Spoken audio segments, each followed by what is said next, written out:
Life has a strange way of teaching us that no act, however small, ever truly goes unnoticed. Sometimes, destiny hides in moments we think are insignificant.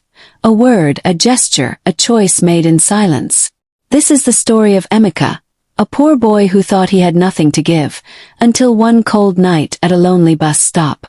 That single act of kindness would come back years later, in ways he could never imagine, to shape his entire life. Emeka's life had never been easy. Born to a widowed mother, Ngozi, in the outskirts of the city, he had learned hardship before he could even walk properly. Their mud house leaked whenever it rained, and the wind howled through the cracks at night. He often went to bed hungry, feeling the gnawing pain in his stomach as his mother whispered prayers over him, praying that he would grow strong despite the odds. At school, Emeka was mocked for his tattered uniform and worn-out shoes. Other children ran freely, carrying books in crisp covers, while he clutched the few he had, their edges frayed. But even in this life of neglect and poverty, Emeka had something rare, a heart that refused to harden. When he saw other children crying for food, he gave them what little he had. When an elderly neighbor struggled with her water bucket, he carried it without complaint. The world treated him as invisible, but Emeka had learned early that kindness was not about recognition. It was about choosing what was right, even if no one was watching. Days were long and grueling. At dawn, Emeka would rise, rubbing sleep from his eyes as he prepared for the market. He carried loads of yams, tomatoes, and charcoal from one corner of the market to another, earning just enough coins to survive. His mother's cough was worsening, and he spent many nights praying for her recovery, though he had no money for proper medicine. One evening, exhausted and bruised from carrying sacks all day, he sat by a dusty road, counting his earnings, 3 coins. 3 coins that could buy a small portion of gari for him and his mother, or maybe some medicine if luck permitted. He stared at the horizon, the fading sun painting the sky in shades of fire and sorrow. A part of him wondered if this struggle would ever end, if the world would ever reward him for his quiet endurance. As Emeka trudged home that evening, he passed the bus stop on the edge of town. It was nearly empty, the flickering light casting weak shadows on the cracked pavement. There he noticed a man sitting alone, shivering in the cold harmattan wind.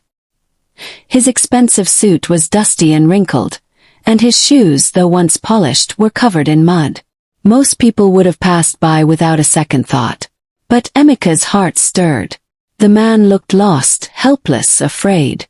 Something about the slumped posture and trembling hands spoke to the boy in a way he could not ignore. "Good evening, sir," Emeka greeted softly, approaching him cautiously.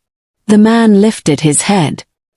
His eyes were red, tired, and filled with despair. "My car broke down, thieves attacked me, they took my wallet and phone," he whispered, his voice barely audible. "I have no way to get home." Emeka paused, glancing at the 3 coins in his pocket. Hunger gnawed at his stomach, but something stronger, compassion, pushed him forward. He dug into his pocket and pressed the coins into the man's hand. "Take it, sir.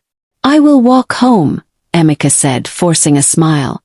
The stranger stared, disbelief clouding his face. "But this is your last money," he murmured. Emeka shrugged, his eyes steady. "I can manage.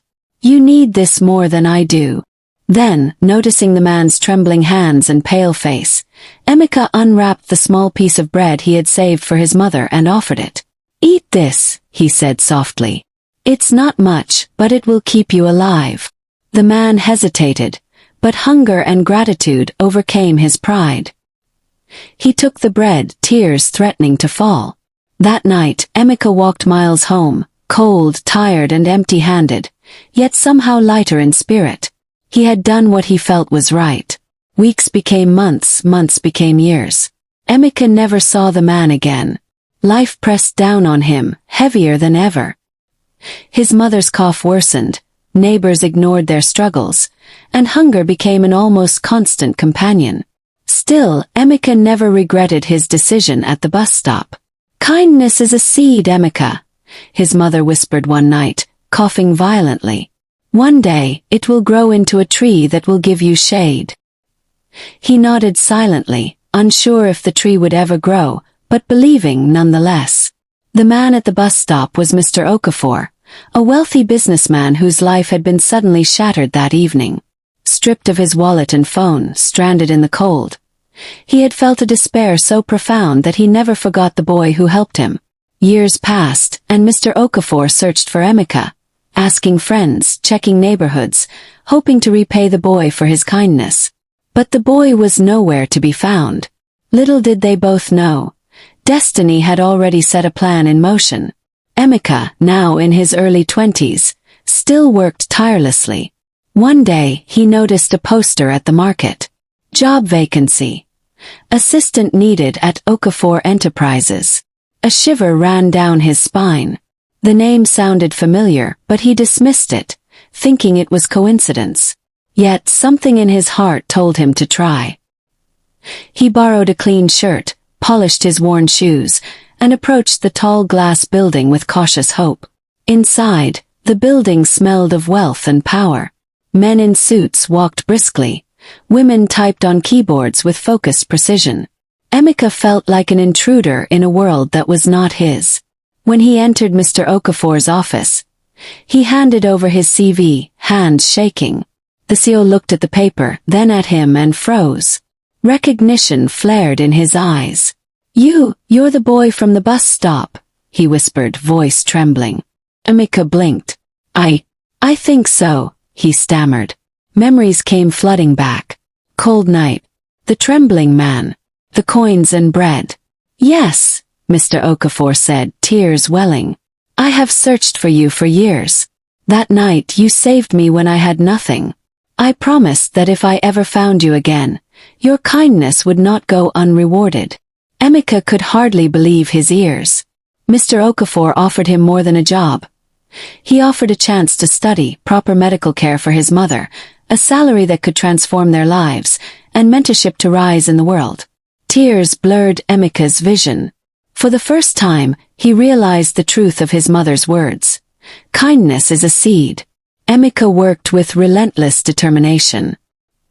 He studied at night, assisted diligently by day, absorbing every lesson Mr. Okafor taught him. Within a few years, he rose from a humble assistant to a manager, respected and admired. His mother received the care she needed and slowly regained her strength. Yet life was not without trials. Emeka encountered colleagues jealous of his rapid rise, tempted by shortcuts and whispering cruel rumors. One day, a co-worker tried to bribe him into making a dishonest deal. Emeka paused, remembering the bus stop, the coins, the bread. "I will not betray kindness for greed," he whispered. That small moment of reflection gave him the strength to refuse, and in doing so, he gained the respect of his peers and mentors. Emeka realized that true success was not wealth alone, but integrity, compassion, and courage. Years later, Emeka drove past the same lonely bus stop. There, a boy sat huddled, barefoot, clutching a torn bag, shivering in the cold wind. Emeka's heart pounded. He remembered himself, the fear, the hunger, the loneliness. He pulled over, approached the boy, and placed his coat over his shoulders. "Come with me," he said, kneeling beside him. "You don't have to be alone." The circle was complete.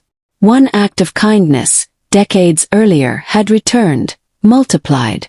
Emeka became more than a successful man. He became a symbol of hope, a reminder that kindness, even in the smallest moments, carries extraordinary power.